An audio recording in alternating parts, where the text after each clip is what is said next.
Hello and welcome. My name is Habib Heydarian, and I'm a program manager on the .NET team. I'd like to welcome everyone in the room, on channel 9, and wherever you may be in the world to today's presentation. It is a super exciting time to be a .NET developer. There are so many changes that's happening right now, whether it's open source, cross-platform development, or the new innovations that we're making in .NET to make developers more productive and also allow you to reach more customers. In yesterday's presentation, Satya briefly demoed the set of investments that we're making in .NET to take it to additional operating systems, including Linux as well as OS X. Today, I'd like to spend some more time on exactly what that means and also really start the conversation about where we're going with .NET on both Linux and OS X. Let's start with some caveats. The bits that I'm going to show you today are extremely fresh. In fact, if this was the Microsoft of 10 years ago, I'm pretty sure we wouldn't be sharing with you this news today. And we'll be having secret meetings for the next 3 years about what to call the thing and also when to share it. But times have changed. In fact, what's happening is that all the work that I'm going to show you today is happening in the open as part of the open source work that we're doing on GitHub. So the content of this presentation is subject to change. The bits that you'll see today are raw, and they're crunchy, but they're tasty. And that really depends on your definition of what tasty means. So, but what I really would love to do is, at the end of this presentation, point you to some URLs where you can actually get the bits today and start playing with them. And last but not least, this is just the beginning of the journey. The bits today are not production ready, and they won't be ready for a while yet, but would love to engage everyone on this journey and understand what developers want from this new stack that we're building on both OS X as well as Linux. So here's what today's journey looks like. I'm going to start off with a very brief demo to show you what the experience looks like on Linux. And then I'd like to go through essentially 6 chapters that walk you from everything from acquisition to once you've got the bits, how do you actually create an application and deploy it? And then once you've deployed it, how do you then focus on a couple of advanced topics, including how you actually can build the source yourself and access native APIs. And then we're going to spend a little bit of time wrapping up. With that, let's actually dive in, and I'm going to do a very short demo to highlight some of the core capabilities that we are enabling with .NET on Linux and OS X. Some of you might have already seen this demo, but I'd like to showcase a couple of really, really important topics. So first of all, I'm using Ubuntu 14.04, and this is the shell that I've basically set up. Let me just quickly look at the current directories that I have available to me. And I'm going to cd into .NET, go to the Linux directory, and then in here, basically run my application.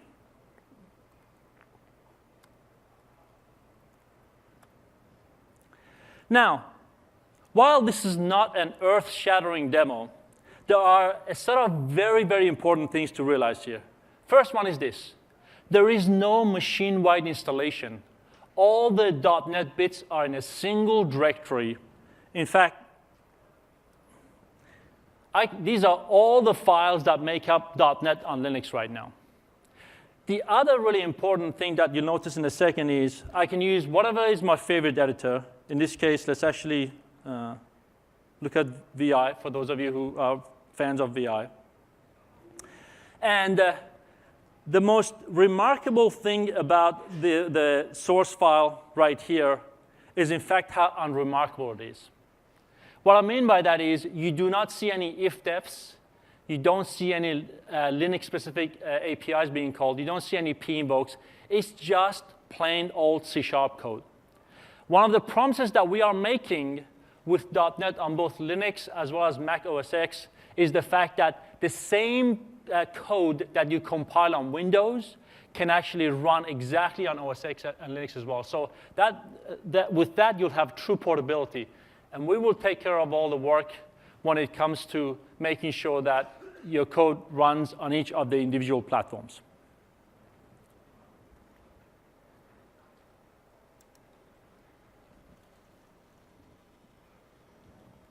So what we just saw were a couple of really important things. First of all, you'll see this command core run. That's essentially our, you can think of bootstrapper or harness that loads up the .NET .exe and runs it. The key difference here is that on Windows, something like core run is actually baked into the operating system. So you can just run your .exe from the command line without having to worry about bootstrapping it. With both Linux as well as OS X right now, you'll actually have to basically run the harness yourself to be able to run the application.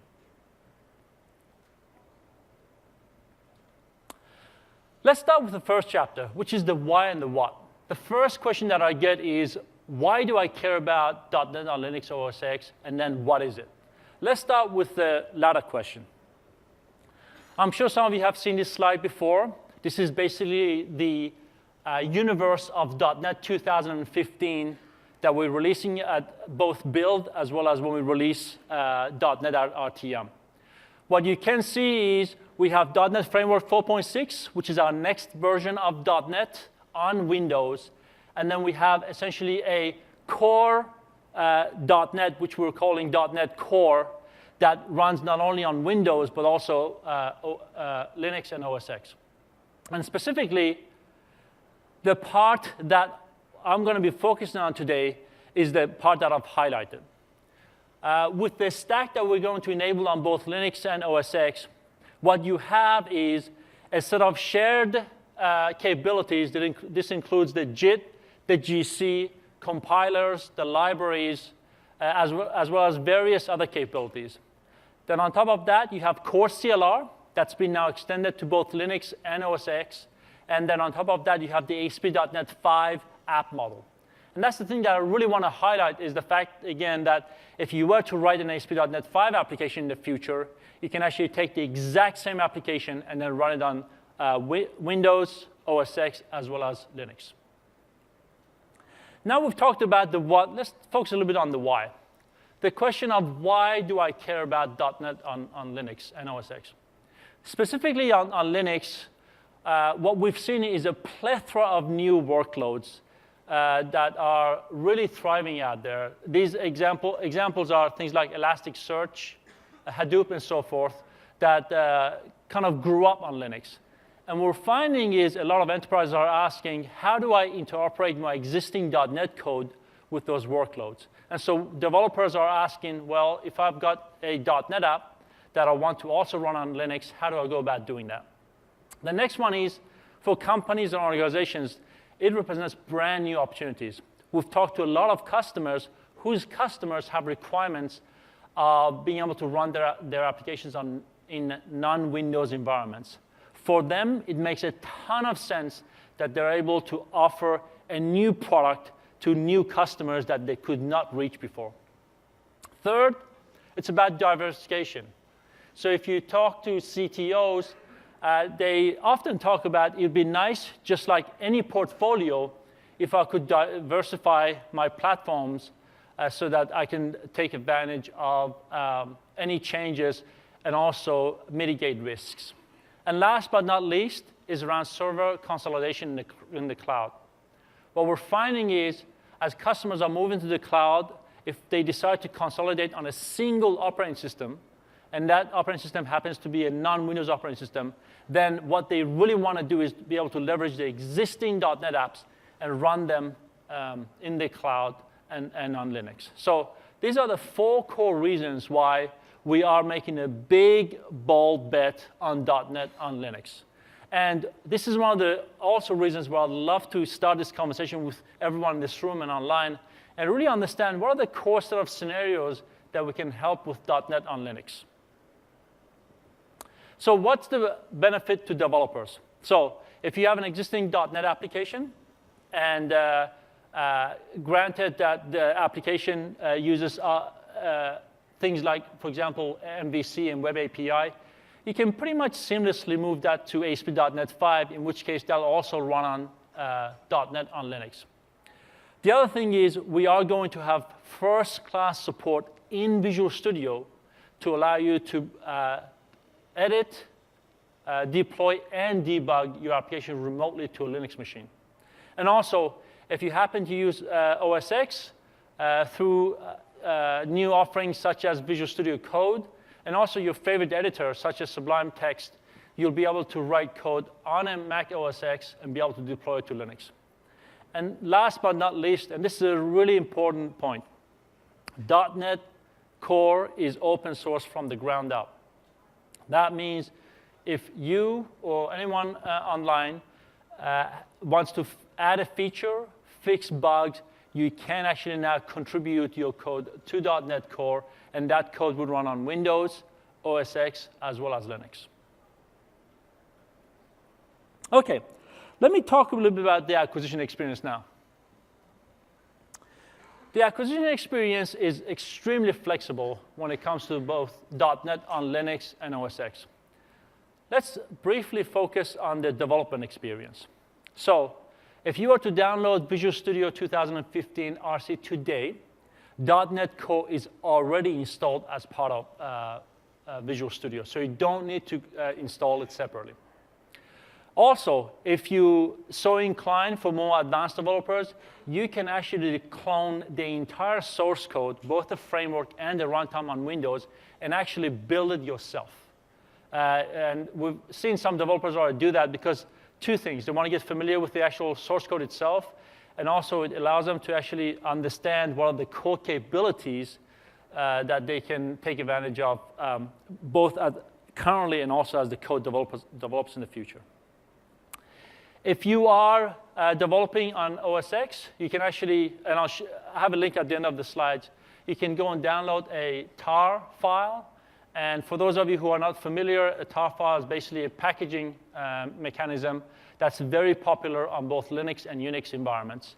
And so that tarball, you can easily untar that the tar file onto your OS X environment and be able to run the app right then and there. Or you can use one of the most popular packaging technologies on OS X, which is Homebrew. And there is already a Homebrew formula on GitHub that you can go and actually use to be able to download the entire set of bits on your OS X machine. Now, that's your options for development. What about deployment? What can you actually do on Linux?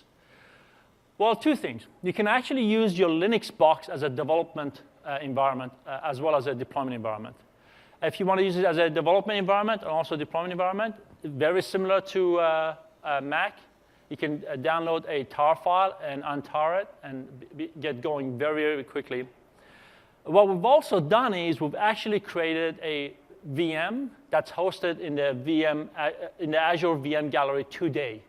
And you can go and fire that up and then get going within a couple of minutes, so you can start experimenting with the bits after this meeting, in fact. The one thing that we're working on right now, and this is one of the key investments that we're making, not just in .NET, but also in Visual Studio as a whole, is support for Docker. What we're working on right now, and we hope to release it very shortly after build, is to actually create a Docker file that'll have the entire .NET stack on it, and you'll be able to basically get that Docker file from Docker Hub and be able to get going very, very quickly as well. So what you see right here is a plethora of offerings, and it really depends what your development environment is and also what you plan to do with .NET on both OS X as well as Linux going forward. Now, what does it actually look like once you've got going? Well, if you're using an OS X today, using Homebrew is extremely easy. What you basically do is you tap the ASP.NET DNX source, and then once you've done that, you can simply go and update it. And then after updating it, you install essentially the .NET Version Manager, that's the DNVM, and then I'll go into more detail about running the essentially the bootstrapper DNX with the cross-platform web server that's called Kestrel. What we've done is we've actually documented all this on our GitHub repository, so you can go ahead and look at the instructions in much more detail there. One thing I did forget to mention is before you can actually use Homebrew, you have to download it from brew.sh, and then once you've done that, you can get going within a couple of minutes literally. And you don't have to take all these notes down since these slides will be shared afterwards, but if you were to download the tar file on Linux, then you can basically untar the tar file and then also specify to the .NET version manager exactly which version of the runtime to use and install. And then once you've done that, very similarly, you basically bootstrap the app and the environment using Kestrel and get going from there. So if you've been using either OS X or Linux, these things should be very familiar to you. However, what I've found is if you're primarily coming from the Windows background, a lot of these concepts and notions will be brand new to you. So what we found is there's a bit of a learning curve for developers as they start to ramp up on essentially building their apps on either OS X or Linux. But as I said, I think we've done a pretty good job of providing a lot of documentation, which I'll point you to towards the end of the presentation. OK, so now that you've gone ahead and actually downloaded the bits, how do you go about creating and building an app? Again, you have several development environment options, depending on whether you're doing a development on Windows, on OS X, or on Linux. On Windows, you can use Visual Studio 2015 RC as is. The only thing is if you wanted to basically also use it with Docker, you have to download the Docker extensions, which I'll have a link to towards the end of this presentation. Or the other option is the new offering, which is Visual Studio Code, which is a cross-platform IDE that runs on all three environments. On OS X, not only can you use Visual Studio Code, but you can use what I consider to be the most popular development environment / editor on OS X, which is Sublime Text. Or if you're so inclined, there's other offerings such as Atom and so on and so forth. Similarly, on Linux, you can use Visual Studio Code, and I'll show you a brief demo of that as well. And also, if you come from a Unix / Unix background, you can use VI, Emacs, or any of the other editors that are available to you. In fact, I'd say Linux has an extremely rich ecosystem when it comes to editors and IDEs, and there are many different options to explore. I've just listed a few of those. So again, one of the things I want to highlight is the fact that if you are from a Unix background, some of this should be no surprise at all. However, if you're from the Windows background, some of this will be brand new to you. OK. Let me briefly switch over to a demo that shows our integration with Docker. This is a similar demo that Satya showed in the keynote yesterday. But the goal of this demo is to highlight exactly what the workflow looks like. So what I've got here is a vanilla ASP.NET 5 application. And the way I created the application is by simply going to Web, ASP.NET 5, ASP.NET application. And then what I did within that is I basically chose the ASP.NET 5 preview template. I didn't make any change to the code, and it's just a vanilla app. What I want to do at this point, then, I want to deploy this application to Docker. And the Docker is going to exist on a VM on my Azure account. And then I want to be able to run the application from there.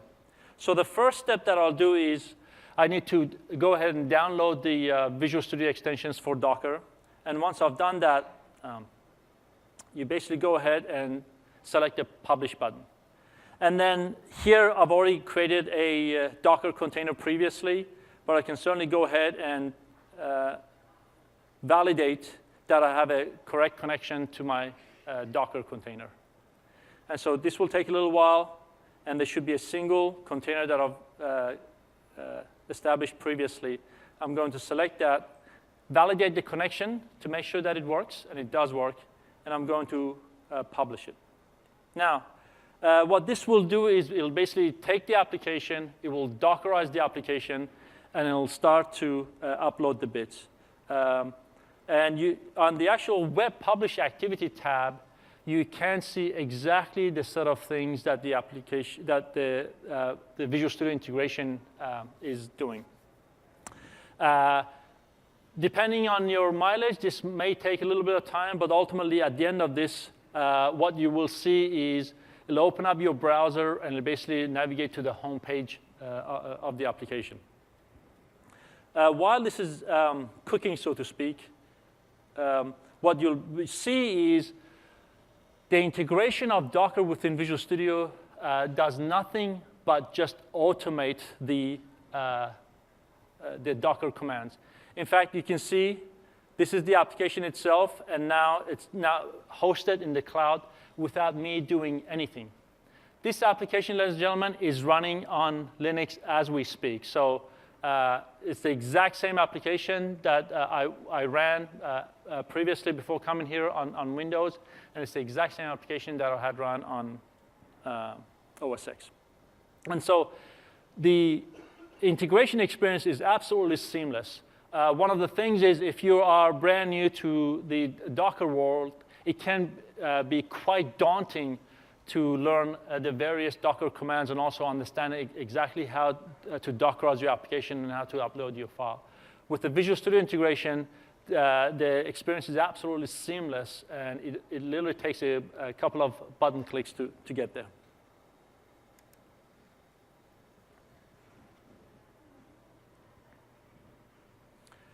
OK.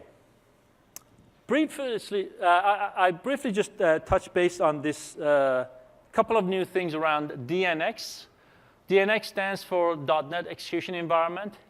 Think of it as basically a bootstrapper that runs your application. And also, if you're in today's world on Windows, you're familiar with IIS as your web server. We have now created a brand new cross-platform server, which is called Kestrel. Kestrel is you can think of it as essentially can coexist with IIS, but if you want to host your ASP.NET 5 website on Linux, Kestrel is the web server that you use to host your applications going forward. And the one thing that I want to highlight, and I'm going to briefly show you a demo, and is I'm going to change to a different Linux environment. And with this environment, I'm going to actually show you the sample application that we're shipping with .NET on Linux at build. It's called Parts Unlimited. And what I've done is I've created a shell command already that basically allows me to execute the web server command. Once I've done that, I'm going to fire up Firefox and simply navigate to where the URL is for my web app, and then I'll show you the Parts Unlimited application. So I'm hosting on localhost, port 5004. And the thing that I really want to highlight with this app is this is a full-blown E2E commerce application. And it's running ASP.NET 5 on Linux. And I can basically order parts. I can also do things like credit card transactions and so forth. And this is all running on .NET on Linux. And I can take the exact same application right now and deploy it to Windows or Mac OS X, and I don't have to make a single change. As I mentioned, today we are shipping this application as a sample, and so I would highly encourage you to go and play around with it to actually see how the inner workings of .NET on Linux work. I wasn't half kidding when I said the bits are very, very fresh. So in fact, as I just ran the application, you can see that there were a few exceptions that were thrown, and that's exactly what we're working on right now. We're bringing up the platform as we speak.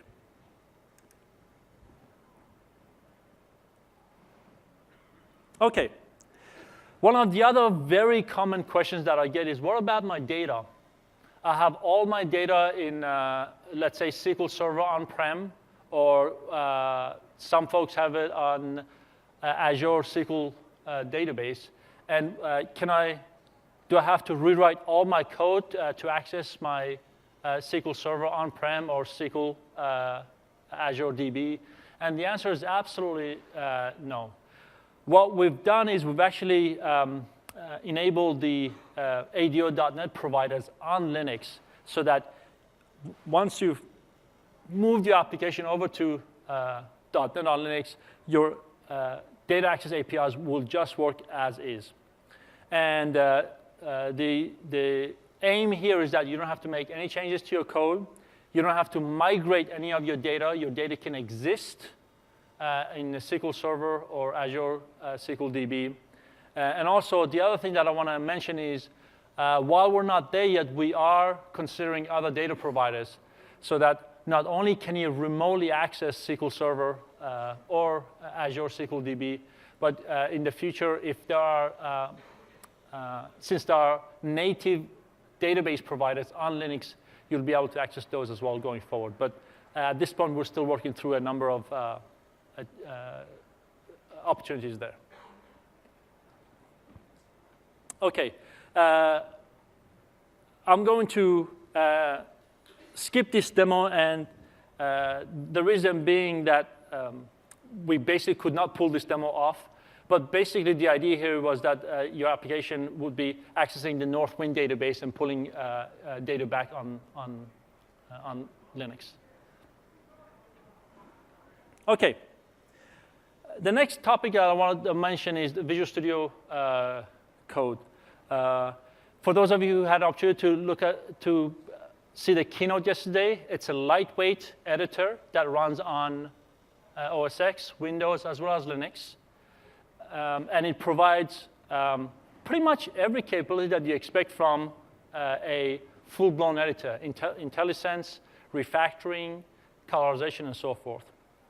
And you can edit and compile the application locally today.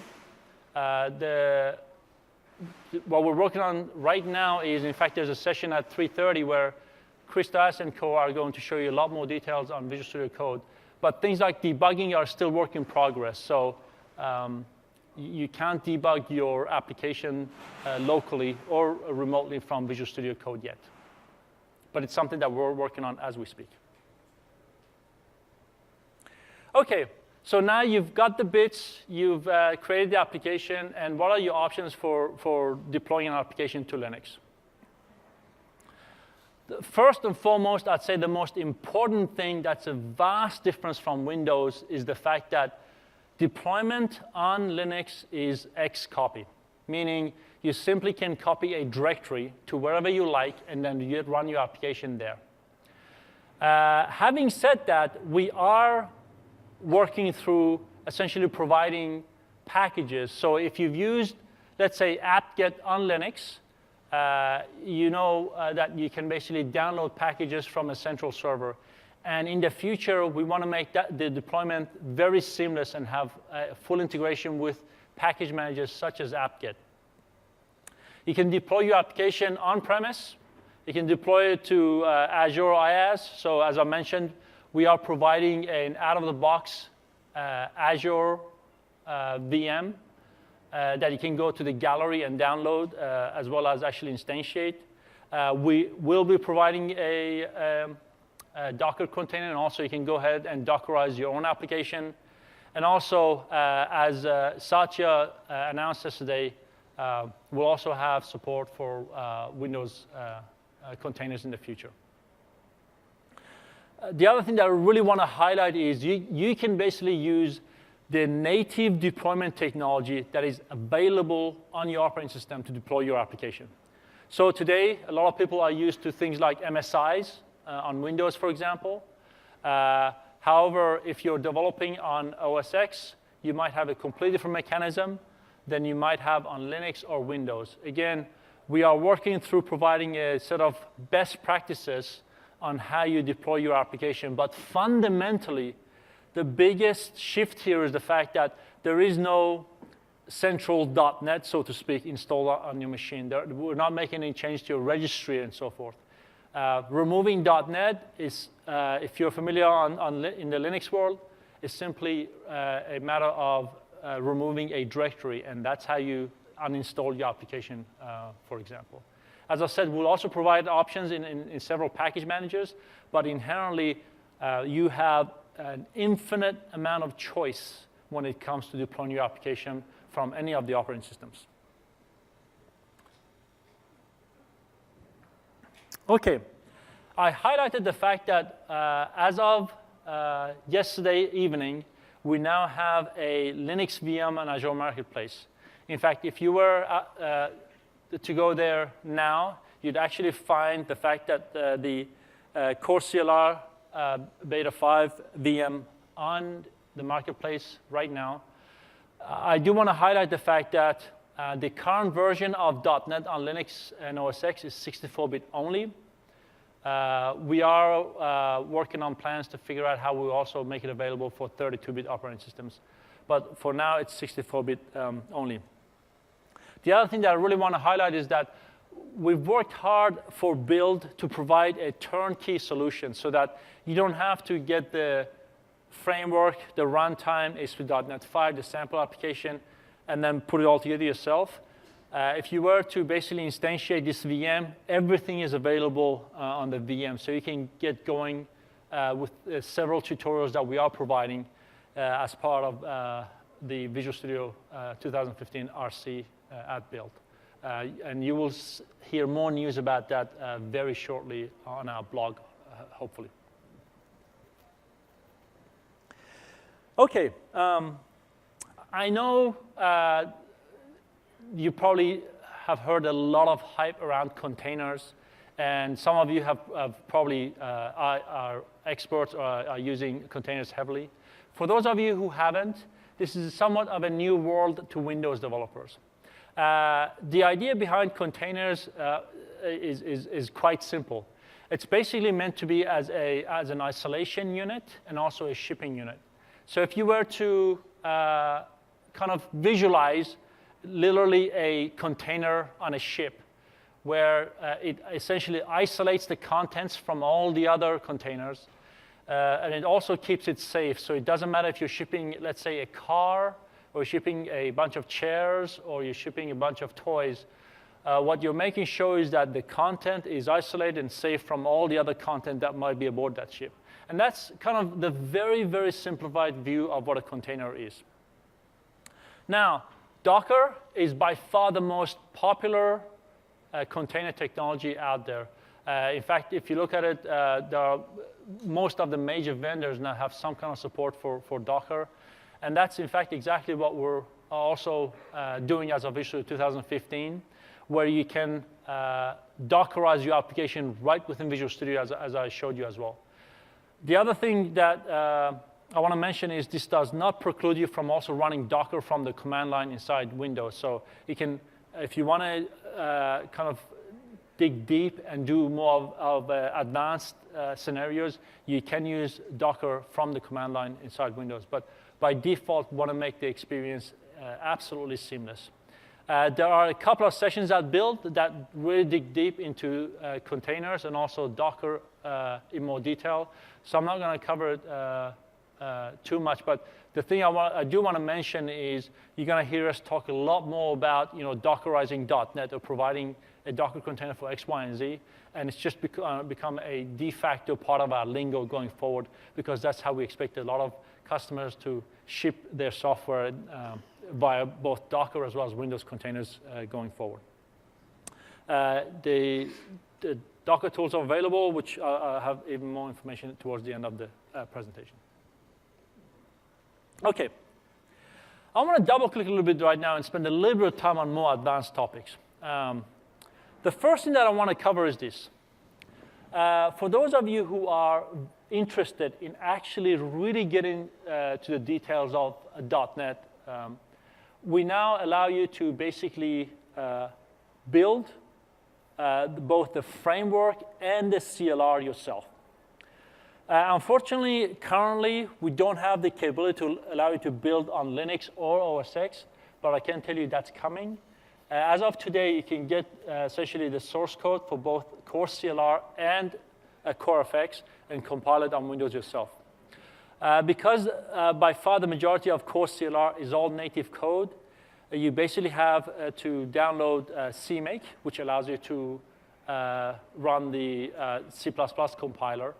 And also, once you've done that, you can also separately compile the Core FX source code by running the build command. In fact, you run the build command for both of these.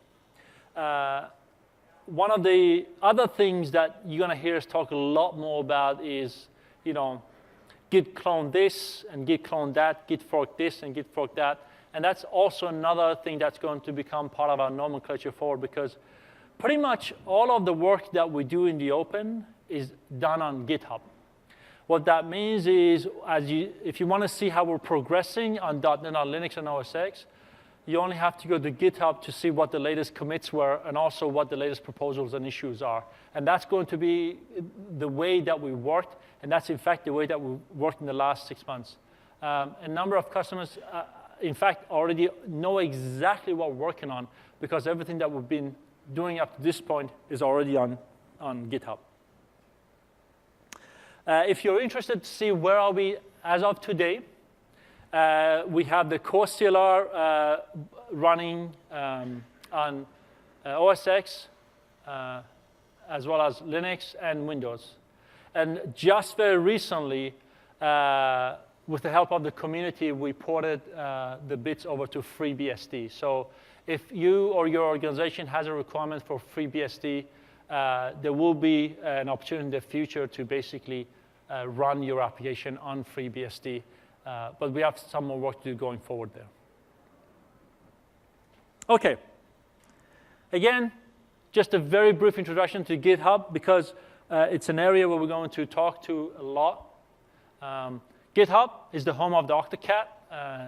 They have some amazingly beautiful renderings of Octocat. There's the default one.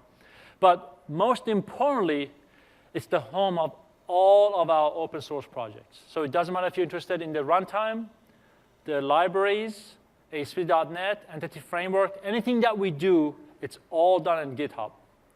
The really nice thing is, very similar to Docker, how we are basically abstracting away all the complexities of GitHub. Visual Studio 2015 RC now has support for GitHub. So in fact, if you were just to go to Team Explorer, one of the options that you'll see now is support for GitHub, where you can go and essentially clone a repo right from within Visual Studio, and you don't have to go to the command line to do that. And as I mentioned, that's going to become more and more important. To give you an example, the Parts Unlimited sample that I showed you, it's hosted on GitHub. So if you want to clone it, if you want to play around yourself, you can either do it from the command line, or you can go to the Visual Studio Team Explorer and clone it from there. You have both options. OK. The other advanced thing that I want to talk about is, and this is one of the things that I love about .NET. One of the questions that comes up often is, OK, so there's a native C, C++ library on Linux. Let's say it could be a SIMD library. It could be something to do with machine learning that I really want to use from my .NET application. How do I go about doing that? Unlike some of our competitors where you have to jump through a lot of hoops, the thing that I love about what we've done with .NET Analytics is the fact that we basically allow you to p-invoke the native APIs right from within your application. So here's the most simple way or example to think about it. So if you have, for example, printf, which is in libc, it's as simple as basically decorating it with DLL import, which is exactly how you would do it on Windows today. And then once you've done that, you can call printf. And the reason why this model is wonderful in my mind is the fact that now that because we're going over to Linux, it's not that you have to learn all these brand new sort of concepts and paradigms of how you actually interoperate with your capabilities on Linux. Another question that I get is, can I interoperate with Java code, for example? A lot of enterprises today not only run .NET, but they also run Java. And right now, we don't have a native/inherent way to interact with Java. But one of the things we'd love to hear more about is what are the exact scenarios where people want to interoperate with Java on .NET on Linux. The thing I really want to stress is that it's exactly the same as pinvoke on Windows. There is no secret sauce here.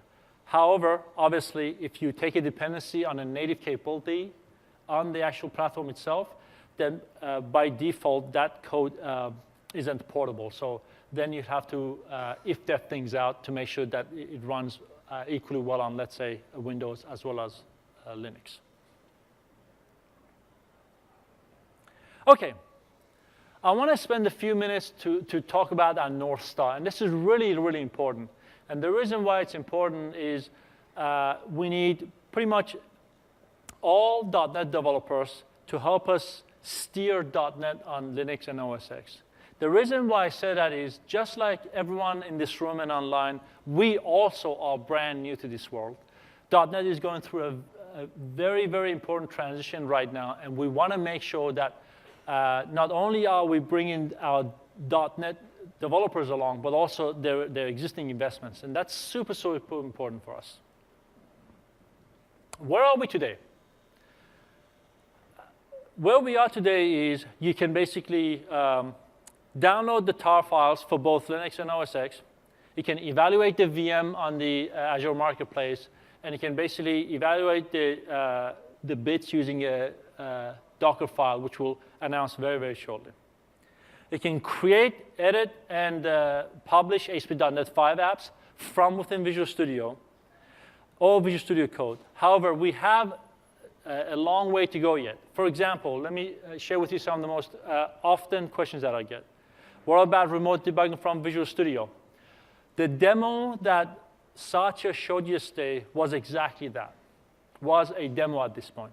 Although we can make it work, it's still not robust. So we have some work to do to make remote debugging seamlessly work from Visual Studio to Linux.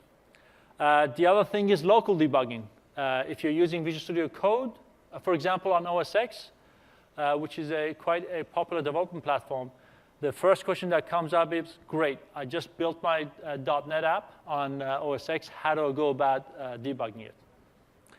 MS Build support is another very important topic that comes up. Right now, we are still working through enabling MS Build support on .NET, on Linux and OS X.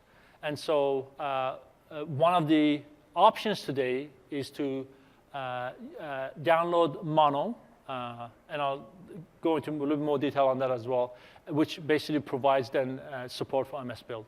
But in the future, one of our goals is to provide inherent support for MS Build on both OS X as well as Linux going forward.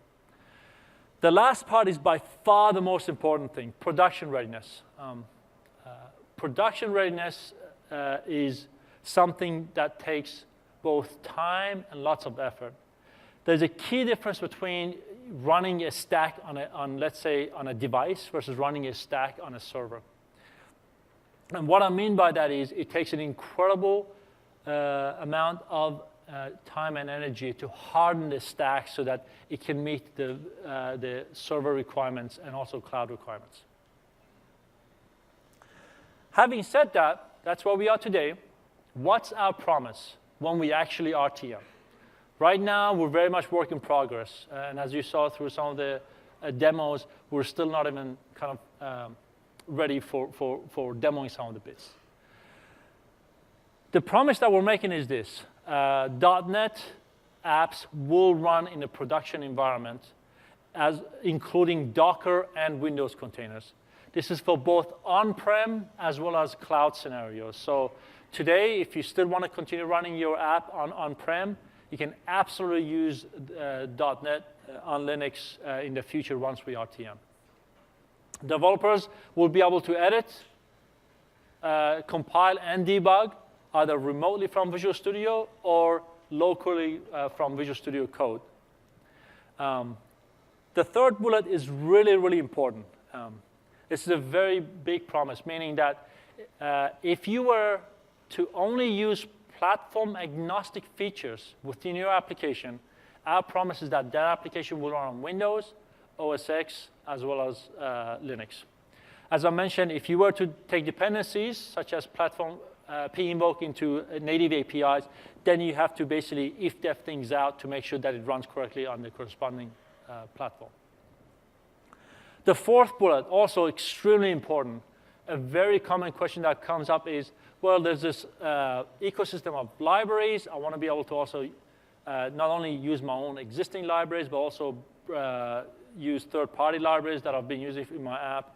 And one of the promises that we're aiming at is, granted that those libraries don't essentially take advantage of some of the features that are only available in .NET Framework 4.6, you'll be able to run those libraries on .NET Core.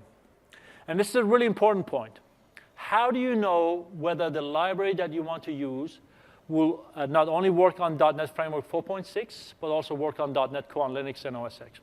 Well, what we are doing is, and we're going to blog about it very shortly, we're making available to you a tool called, it's a web service called the API portability tool. What it does is you submit your assembly to this tool online, and it'll generate a report for you.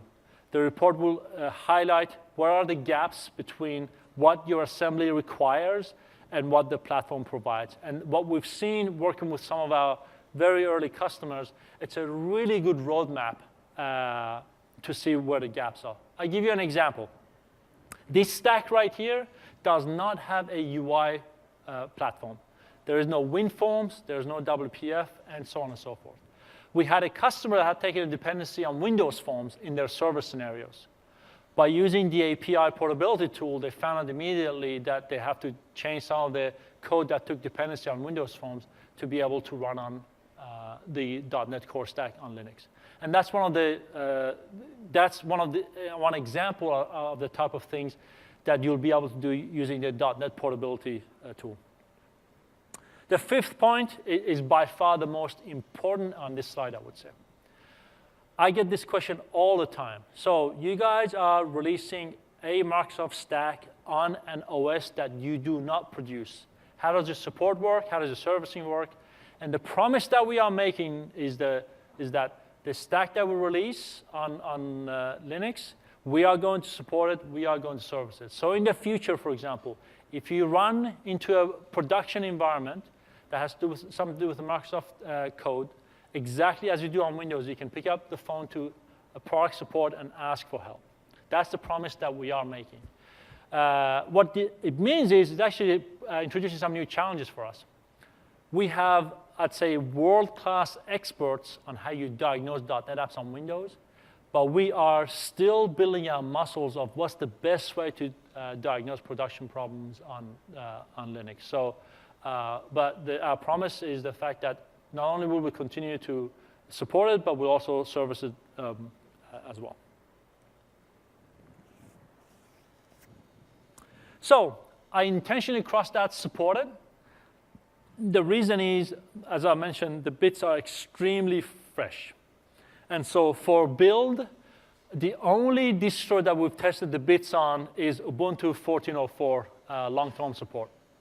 And so if you are wanting to evaluate the bits, I'd highly encourage you to do it on Ubuntu as well.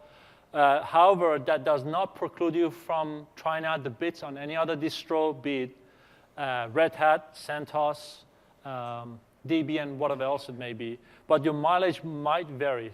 So if you really want to experiment, I'd encourage you to get Ubuntu. And then the other thing that I do want to mention is that's our starting point. We are considering what it would take to bring .NET to other distros. And so that's another thing that you can expect in the coming months for us to make additional announcements around. I'm sure some of you in the crowd are asking, what about Mono? Mono has been out since at least 2004. It's an open source stack, and it has a thriving community. And in fact, it's extremely popular for building .NET applications for iOS and Android. Why didn't you guys just use Mono to enable these scenarios? And so the thing that I want to highlight here is that Mono is fantastic for building device applications for iOS and Android. However, it is not production grade. What I mean by that is when you're running a server or cloud workload, you really have to think about throughput, scale up, also out. And also, what does the mean time to failure look like for a server/cloud workload? These are all the challenges that we are taking on in producing .NET on Linux, where Mono will continue to thrive on iOS as well as Android, and we continue to have a great relationship with our partners in Xamarin. In fact, we now have some of the Mono contributors contributing to .NET on Linux and OS X as well. So the community muscle that's been built up during the last few years, we are absolutely leveraging that as well. In fact, some of the things that's already happened is they're starting to leverage the exact same C# compiler that compiles your code on .NET Linux as they will do for Mono as well. So we're sharing investments and capabilities as we speak. You're probably sitting in your room and asking yourself, okay, this is all great, but how do I actually get started on this today? So here's typically what I always tell our customers. If you're creating a brand new applications for Linux, I would encourage folks to actually start with an ASP.NET 5 template. Because what that will do is it'll guide you. It'll make sure that the app that you're writing on Windows is the exact same app that you can basically deploy to Linux. And the other thing that I encourage folks to do is evaluate the Parts Unlimited sample application. It gives you a pretty good idea of what are the sort of capabilities that are available today, and also what are the types of apps that you can run on .NET on Linux. As I mentioned, Parts Unlimited is a sample that's on GitHub. So in order for you to get it, you'd have to basically clone the repo. And as you saw, you can do that from both Visual Studio as well as from the command line. If you are moving an existing application to Linux, I would say I would add one more thing to those two bullets. First of all, I would highly encourage you to actually start transitioning your application to ASP.NET 5 on Windows. Those bits are actually RC quality today. Unlike the bits on Linux and OS X that are pre-alpha, the bits on Windows are actually RC quality. So if you have an application that you want to experiment with, start looking at ASP.NET 5 on Windows today. And the reason is, our promise of portability is that once you get over to ASP.NET 5, getting it over to Linux and OS X is going to be trivial. The only exception here is that if you've taken dependency on platform-specific functionality. The third bullet, which I should have added to the slide, which I will do after this, is run your assemblies DLL through the portability analyzer, and then look at the reports. You will know within a couple of minutes where the hotspots are and where are the areas where your application will work just fine on Linux. The other thing that I would highly encourage you to do is we have a number of ways you can reach out to us. If you are particularly troubled by a certain area that you feel we should enable support for on Linux, this is exactly the kind of feedback that we need today. to make sure that the stack that we ship sometime in the future meets your requirements.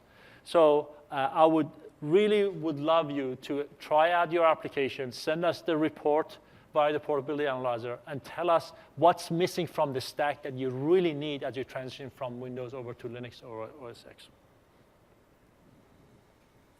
OK. We have about 4 minutes left, and I want to spend some time on this slide.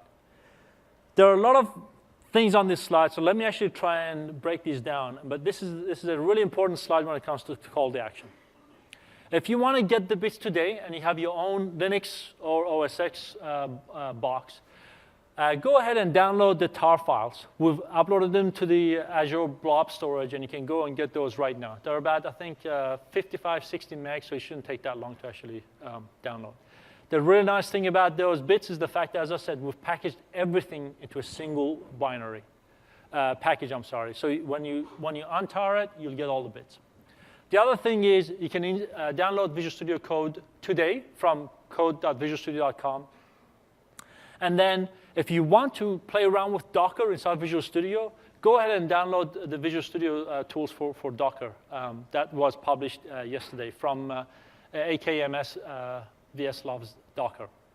By far, the most friction-free way to evaluate the bits is to log into your Azure account and basically create the VM that I showed you.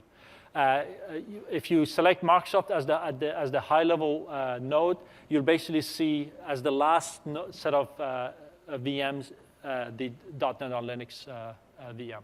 And as I said, it'll take you literally a couple of minutes to get the app running, try out Kestrel, so that you get a feel for what is it actually like to launch this application, what is it like to compile and so forth.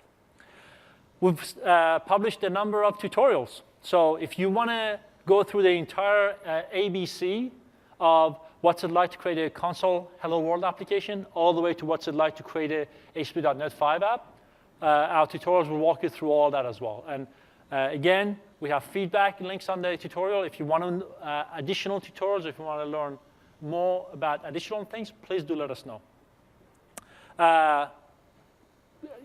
Look at the Parts Unlimited application from Visual Studio or from the command line. And if you are interested, and I would be honored if some of you would be interested in coming along with the journey. It really helps the team out when we have an engaged developer community that actually helps to contribute to the work that the team is doing. That also helps you really understand where is .NET going, and also help actually make changes as we're building the product, unlike in the past where every 3 years would come along and essentially dump a bunch of bits on your lap. So how can you engage us? We've created a huge variety of ways for everyone, both in this room and online, to engage with us. We have our blog, which is actually the most popular MSDN blog. It gets around 500,000 visitors per month. And we regularly update the blog with both of our strategy as well as our latest releases. And also, we actually kind of collate the most frequently asked questions and regularly update the blog on what are the customers running into, and also what are the common questions coming up. Email, the team is listening, so if you want to email us, please go ahead. Facebook, Twitter, any of those channels would be wonderful. But the main ask is the fact that this is the beginning of a journey, and we really would love you guys, both in the room and also online, to engage with us. With that, I'd like to thank you very much, and have a great rest of the day.